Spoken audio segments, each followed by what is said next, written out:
तो दोस्तों RBL bank ने अपने क्वार्टर वन के नंबर को डिस्क्लोज कर दिया है। तो चलिए देखते हैं क्या है क्वार्टर वन के नंबर्स के अंदर। डाटाबेस के यहाँ पे लाख्स में है, मैं आपको क्रोस में कन्वर्ट करके समझाता हूँ कैसे क्या हुआ है। तो देखिए पिछले क्वार्टर में कंपनी 4,475 करोड़ का रिवेन्यू जनरेट की थी, पिछले साल 4,301 करोड़ के आसपास, जबकि अभी देखें तो बढ़ के 4,510 करोड़ आपको जाता हुआ देखने को मिला। तो साल दर साल क्वार्टर क्वार्टर देखें तो कंपनी का टोटल इनकम आपको बढ़ता हुआ देखने को मिला है।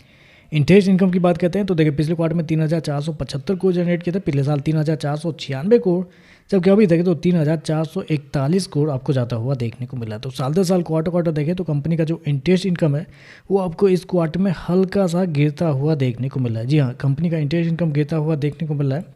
कंपनी के नेट इंटरेस्ट इनकम की बात करते हैं तो देखिए पिछले साल कंपनी का नेट इंटरेस्ट इनकम 1,700 करोड़ था। पिछले क्वार्टर में देखते हैं तो पिछले क्वार्टर में 1,563 करोड़, जबकि इस क्वार्टर में देखते हैं तो कंपनी का नेट इंटरेस्ट इनकम 1,481 करोड़ आपको जाता हुआ देखने को मिला। तो कंपनी का नेट इंटरेस्ट इनकम देखें तो लगातार आपको गिरता हुआ देखने को मिल रहा है।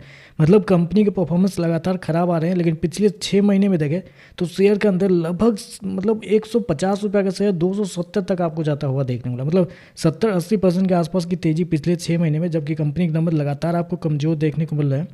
खर्चे की बात करते हैं तो देखिए पिछले क्वार्टर में 3,614 करोड़ खर्च किए थे, पिछले साल 3,442 करोड़, जबकि अभी देखें तो 3,807 करोड़ आपको देखने को मिला है। तो जहां कंपनी का टोटल इनकम आपको गिरता हुआ देखने को मिला है, कंपनी का इंटरेस्ट मतलब एक्सपेंस देखें तो कंपनी का खर्चे आपको बढ़ते हुए देखने को मिल रहा है।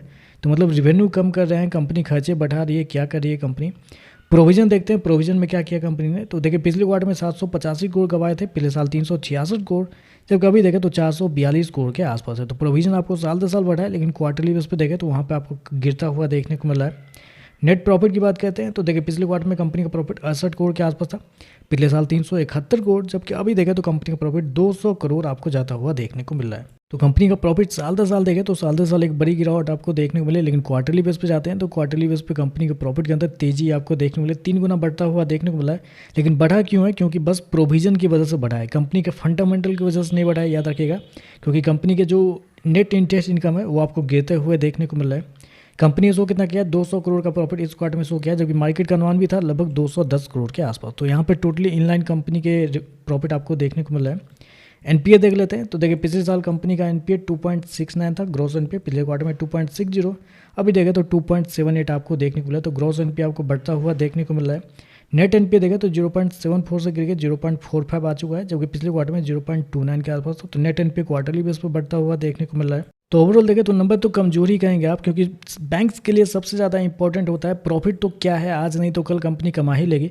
सबसे इंपॉर्टेंट होता है अगर अपने बिजनेस को सर्वाइव करना है तो कंपनी का होता है नेट इंटरेस्ट इनकम। लेकिन यहाँ पे देखें तो लगातार आपको हर क्वार्टर गिरता हुआ देखने को मिला। इस क्वार्टर में देखें तो साल दर साल क्वार्टर क्वार्टर दोनों आपको गिरता हुआ देखने को मिला है। प्रॉफिट बढ़ा है क्योंकि कंपनी का प्रोविजन पिछले क्वार्टर में ज़्यादा था, इस क्वार्टर में थोड़ा सा कम हुआ है, लेकिन साल दर साल अभी भी आपको ज़्यादा देखने को मिल रहा है। तो नॉर्मली देखें तो नंबर कमज़ोर आपको देखने वाला है। सबसे प्रॉब्लम यह है ना कि मैंने ऑलरेडी आपको बताया कि शेयर 6 महीने में 150 रुपये से 270 रुपये आपको जाता हुआ देखने को मिला है। मतलब म्यूचुअल फंड इस शेयर के अंदर अच्छा खासा बाइंग कर रहे हैं। क्यों बाई कर रहे हैं, क्या दिख रहा है इस कंपनी के नंबर्स के अंदर वो पता नहीं मुझे भी, लेकिन नंबर तो कमजोरी हर क्वार्टर में देखने को मिला। इस क्वार्टर में देखें तो फिर से कमजोरी नंबर देखने को मिल रहा है। तो चलिए बस आज के लिए बस इतना है। वीडियो पसंद आया तो लाइक कीजिएगा, साथ में साथ चैनल को सब्सक्राइब जरूर कीजिएगा। धन्यवाद।